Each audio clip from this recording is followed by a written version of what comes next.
नमस्कार। मैं Rajesh Lakhera, assistant professor chemistry.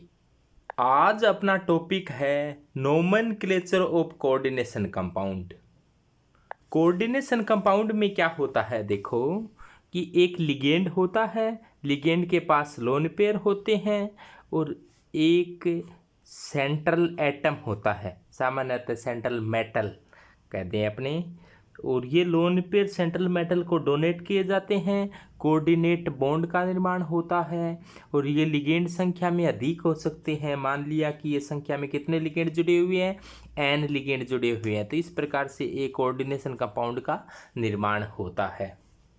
Coordination compound के कुछ एग्जाम्पल बताऊं मैं आपको, कि जैसे मान लो कि NiCO4 है, इस पर कोई चार्ज नहीं है, इसका मतलब ये उदासीन है। हो सकता है कि किसी पर पॉजिटिव चार्ज हो, जैसे ये बनाया है अपने कोई कोऑर्डिनेशन कंपाउंड, इस पर चार्ज क्या है, पॉजिटिव, इसका मतलब कोबाल्ट है कि ऑक्सीजन अवस्था +3 है, क्योंकि NH3 एमीन है, ये न्यूट्रल लिगेंड होता है।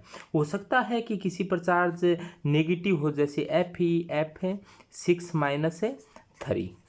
तो इस को कहा जाता है कोऑर्डिनेशन स्फीयर। कोऑर्डिनेशन स्फीयर पर या तो चार्ज न हो तो न्यूट्रल हो सकता है, या फिर पॉजिटिव चार्ज हो सकता है, या फिर नेगेटिव चार्ज हो सकता है। इस प्रकार से कोऑर्डिनेशन कंपाउंड के कोऑर्डिनेशन स्फीयर पर चार्ज के आधार पर इनको 3 भागों में बांट सकते हैं। जैसे देखो, अब 3 भागों में बांट सकते हैं, लेकिन नामकरण की दृष्टि से इनको 2 भागों में बांट दिया मैंने, ए और बी में।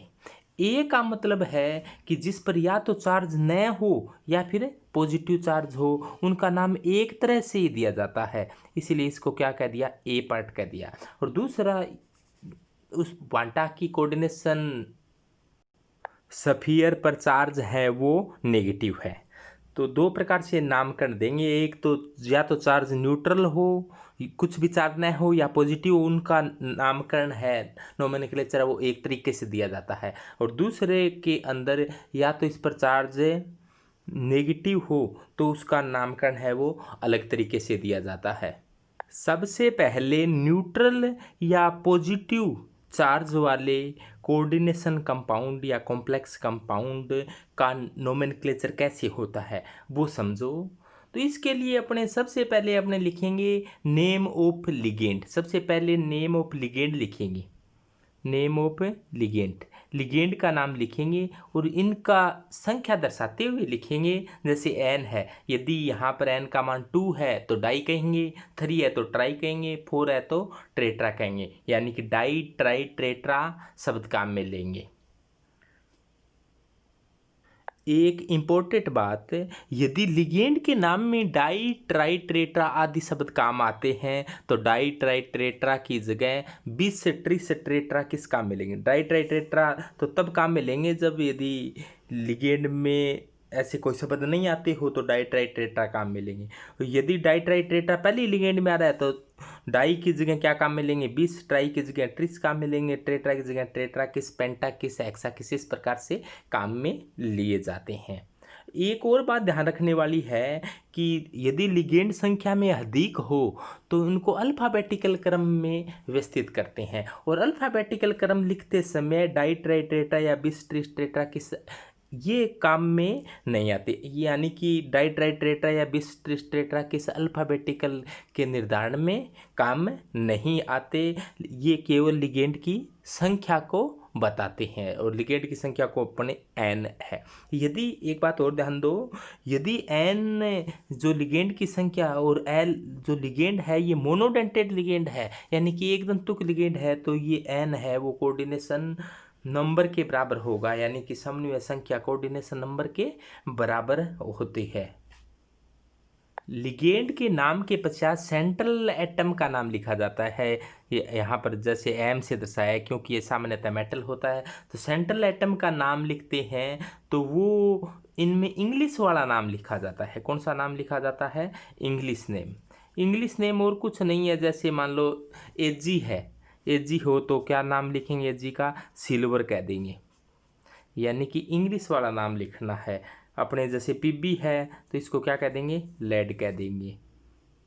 तो इंग्लिश नाम लिखना है अपने को, जैसे Fe है तो क्या कह देंगे यहाँ पर, आयरन कहेंगे।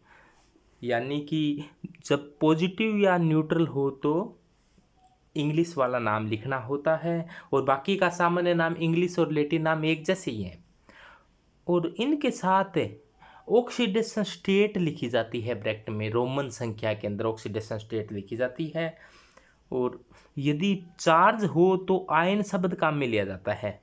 और यहाँ पर जैसे मान लो चार्ज नहीं हो, यहाँ पर कोई नॉन मेटल या कुछ भी हो तो उसका नाम लिख दिया जाता है। तो अपने जैसे एग्जाम्पल करेंगे ज़्यादा समझ में उस समय आएगा।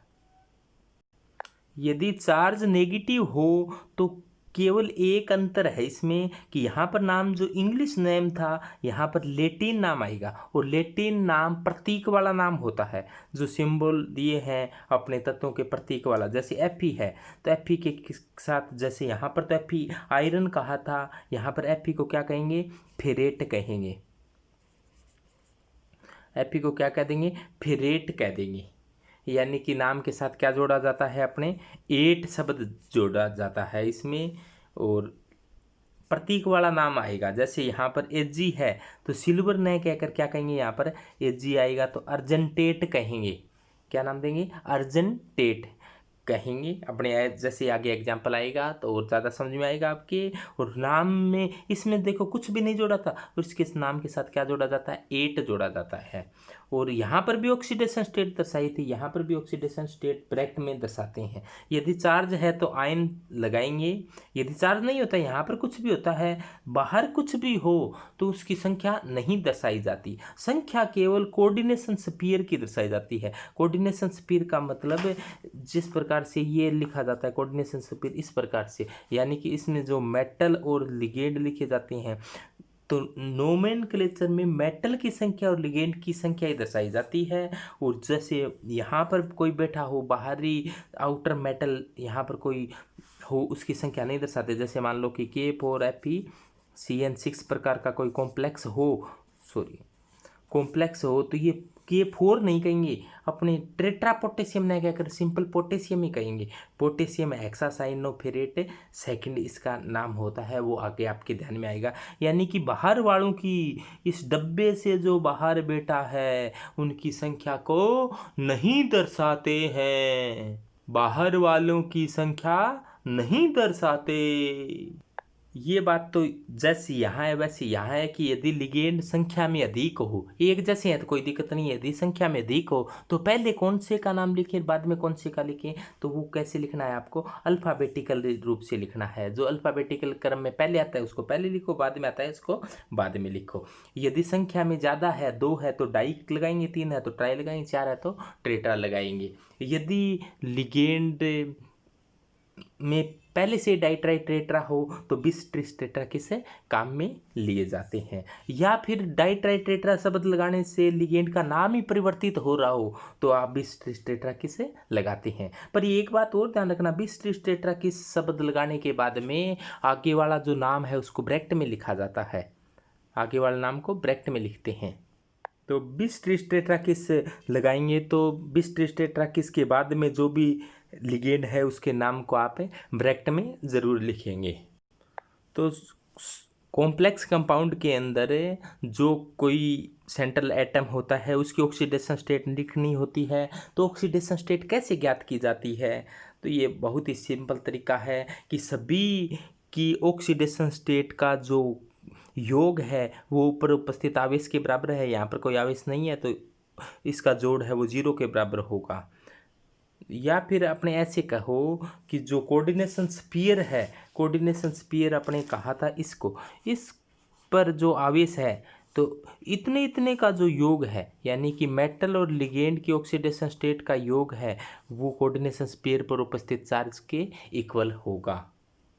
एग्जाम्पल के तौर पर अपने देखें कि जैसे मान लो कि LiAlH4 कोई कॉम्प्लेक्स कंपाउंड है, LiAlH4 कोई कॉम्प्लेक्स कंपाउंड है, इसकी ऑक्सीडेशन स्टेट ज्ञात करना चाहते हैं। मान लो कि एल्यूमिनियम की ऑक्सीडेशन स्टेट ज्ञात करना चाहते हैं, तो जिसकी ज्ञात करना चाहते हैं उसकी X मान लो और पूरे का योग ऊपर के बराबर कर दो। इस पर पूरे पर कोई चार्ज नहीं है तो बराबर क्या आएगा, 0। तो लिथियम की अपने +1 होती है तो इसका +1 कर दो, इसकी x मान ली है, और हाइड्रोजन की यहाँ पर -1 है तो -1 है, लेकिन हाइड्रोजन संख्या में 4 है, 1 की -1 है तो 4 की क्या हो जाएगी -4, तो x बराबर क्या आ जाएगा +3। तो यहाँ पर एल्यूमिनियम की ऑक्सीडेशन स्टेट कितनी हो जाएगी +3।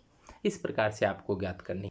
जैसे मान लो कि कोई एक कंपाउंड है, इसमें ओस्मियम की ऑक्सीडेशन स्टेट ज्ञात करनी है, तो इस पूरे पर कोई चार्ज नहीं है, तो पूरे का योग क्या आ जाएगा 0 आ जाएगा, और सभी का जोड़ है वो 0 के बराबर होगा। जिसकी निकालनी है उसको x मान लो, बाकी की ऑक्सीडेशन स्टेट को जोड़ दो, 0 के बराबर कर दो।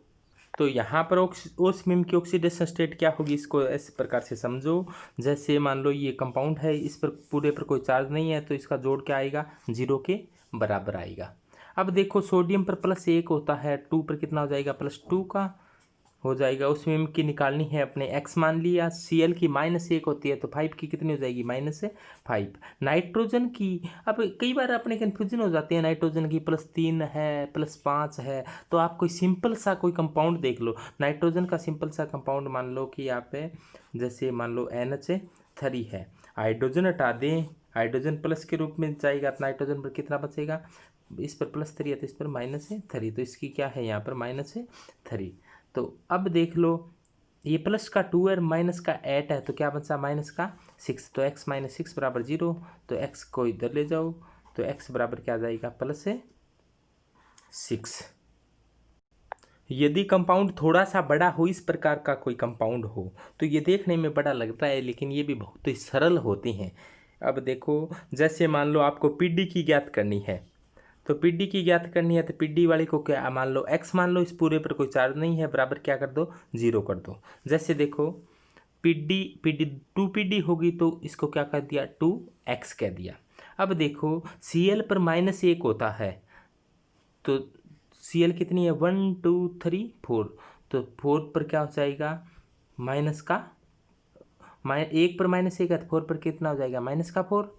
और PPH3 एक अपने पढ़ा था लिगेंड में, ये एक प्रकार का न्यूट्रल लिगेंड है, इस पर कोई चार्ज होता नहीं, तो इसका 0, तो x का मान निकालो, x का मान क्या आ जाएगा +2। इसका मतलब पीडी की ऑक्सीडेशन स्टेट कितनी है +2। इसी प्रकार से मान लो ये कंपाउंड है, तो इस पर कोई चार्ज नहीं है, तो इसका पूरे का योग किसके बराबर करना है 0, पूरे का योग है वो 0 हो जाएगा। अब इधर से देखो ये न्यूट्रल है, किस पर कोई चार्ज होता नहीं, तो इसका क्या हो जाएगा 0, इसका H2O पर भी 0।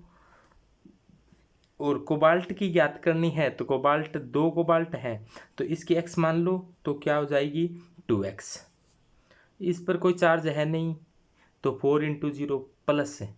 देखो Cl पर -1 होता है, तो इसका देखो -1 हो गया, और इस पर क्या होता है -1 होता है, तो इसको आप ऐसे समझो। जैसे अपने पास ये कंपाउंड है, तो इस पर कोई चार्ज है नहीं, तो इसकी क्या हो जाएगी 0। इसकी अपने को ज्ञात करनी है, तो इसकी x मान लो। OH पर क्या होता है -1 होता है, Cl पर भी क्या होता है -1 होता है। कोबाल्ट की अपने को ज्ञात करनी है, तो x मान लो। इस पर कोई होता नहीं, तो क्या हो जाएगी इसकी 0। सल्फेट पर -2 होता है, 2 पर कितना हो जाएगा 2 × 2 -4। एक सल्फेट पर -2 होता है, 2 पर कितना हो जाएगा -4। इस पूरे पर चार्ज कुछ है नहीं, तो बराबर क्या आ जाएगा 0।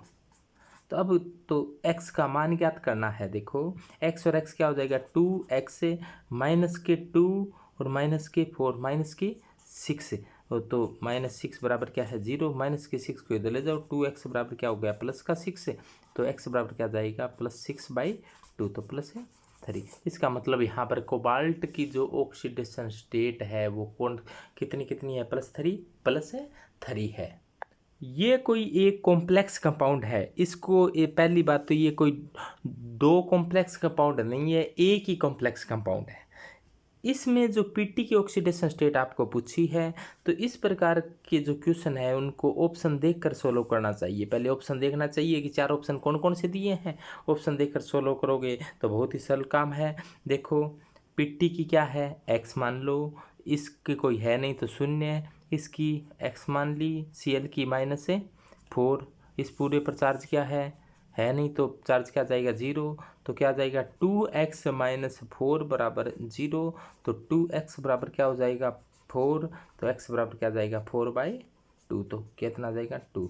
इसका मतलब इसकी ऑक्सीडेशन स्टेट क्या है +2 एक की +2 है, इसकी भी क्या होगी +2 होगी। आपने सबसे पहले देखें यदि कॉम्प्लेक्स कंपाउंड पर नेगेटिव चार्ज हो, नेगेटिव चार्ज का मतलब क्या कहना चाह रहा है ये कि इस प्रकार से यहाँ पर मेटल है, यहाँ पर लिगेंड है, इस पर चार्ज कैसा हो नेगेटिव चार्ज हो, तब इनका नोमेनक्लेचर कैसे होगा ये पढ़ना चाह रही है। मेटल है, लिगेंड है, ये n लिगेंडों की संख्या है और नेगेटिव चार्ज है। पहले तो एग्जाम्पल देखो इनके नेगेटिव चार्ज का मतलब, पहले कोई मेटल आ जाए, कोई भी धातु पहले हो, इसका मतलब इसके कोऑर्डिनेशन स्फीयर जो ब्रैकेट में लिखा है उस पर चार्ज क्या होगा नेगेटिव होगा, क्योंकि ये चार्ज नेगेटिव आयनित होने के पश्चात आएगा जब इस पर का आयनाइजेशन हो जाएगा। जैसे मान लो कोई लिथियम बार बैठा है तो लिथियम पर प्लस है तो इस पर चार्ज क्या है -1 है। इसी प्रकार बेरियम है तो इस पर +2 है तो इस पर क्या होगा -2 होगा। इसी प्रकार से इस पर आ जाएगा। तो सबसे पहले जो बाहर है इसको तो कहा जाता है कोऑर्डिनेशन स्फीयर और इसको कहा जाता है काउंटर आयन। तो सबसे पहले काउंटर आयन का नाम दिया जाता है, जो यानी कि शुरुआत वैसे ही करते हैं जैसे अपने सामान्य नाम लिखते हैं ना। जैसे मान लो साधारण नमक है वो क्या होता है NaCl। तो NaCl का नाम कैसे देते हो आप लोग, पहले Na का नाम देते हो और फिर Cl का, यानी कि सोडियम क्लोराइड। इस प्रकार से नाम दिया जाता है सोडियम क्लोराइड, यानी कि पहले प्लस वाले को लिखा फिर माइनस वाले को लिखा। इसी प्रकार से कोऑर्डिनेशन कंपाउंड में भी पहले प्लस वाले को लिखा जाएगा और फिर माइनस वाले को लिखा जाएगा। और प्लस वाला क्या है काउंटर आयन है, तो सबसे पहले क्या लिखा अपने काउंटर आयन का नाम लिखेंगे। और काउंटर आयन जो बाहर संख्या में कितनी उनकी संख्या नहीं दर्शाते। इसके पश्चात में क्या लिखा जाएगा लिगेंड का नाम लिखा जाएगा, और लिगेंड का नाम है वो संख्या दर्शाते हुए लिखेंगे। और लिगेंड यदि संख्या में अधिक है तो डाइट्राइट्रेट्रा आदि शब्द लगाते हैं, ये अपने पहले बता चुके हैं। और लिगेंड के नाम के बाद में सेंट्रल मेटल का नाम लिखेंगे, सेंट्रल एटम का नाम लिखेंगे, वो लैटिन भाषा में लिखेंगे। नेगेटिव चार्ज वाले हैं ना, नेगेटिव चार्ज वालों को ध्यान रखना, नेगेटिव चार्ज वालों के लैटिन नाम के साथ 8 शब्द जोड़ते हैं। गलती यही होती है कि विद्यार्थीगण 8 लिखना भूल जाते हैं। क्या लिखना भूल जाते हैं 8। तो 8 इसके बाद में क्या लिखेंगे आप oxidation state in roman letter, ये रोमन संख्या में ऑक्सीडेशन स्टेट लिखनी है। यदि काउंटर आयन नहीं है तो आयन आएगा, यदि पहले से ये है तो आयन नहीं आएगा, और यदि आयन है तो काउंटर आयन नहीं होगा। अब इसके कुछ एग्जाम्पल करते हैं आपके ध्यान में आ जाएगा।